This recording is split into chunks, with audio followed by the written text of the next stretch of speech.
Let's go over seat height for when you're fitting on your bike. This is probably the number one thing that I see that can cause a whole host of different issues from calf pain, knee pain, hip pain, and lower back pain when you're on your bike if it's not fit correctly. Typically, you want your knee angle when you're at the bottom of your pedal stroke to be about 25 to 35 degrees, and that is determined by your seat height. So let's go over how you would measure that and where you want to be during your bike fit to get the optimal position for you. Now, 25 degrees is the optimal position for power output because that plays a big part into seat height as well. But as long as you are comfortable, that is the most important thing. It's not going to be optimal if you are dying on the bike from back pain, but you're at 25 degrees because that's the most optimal output.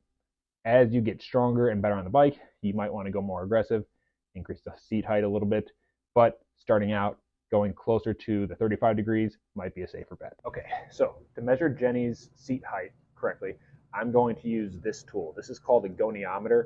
Now, I'm a physical therapist. I have training in how to use this, but all I'm really going to do is measure her knee angle when her foot is at the bottom of the pedal stroke. So that wants to be between 25 to 35 degrees, which I'm going to use using these numbers here. And I'll kind of direct you if you want to get one of these or if you have a friend that can measure, where you want to measure from the knee in the seat height position. So here we go. First thing I'm going to do, I'm going to take a hold of her foot, keep pedaling. Now we're going to go at the bottom of the pedal stroke. The reason I'm holding her foot is so she keeps it in a natural position. So on the count of three, on three, we're going to stop at the bottom. Ready? 1, 2, 3. Okay, so now from here, I'm going to put the center of the goniometer on the middle of her knee joint. I'm going to take the big arm and aim it towards her. It's like a ball in the hip joint. It's called her acetabulum.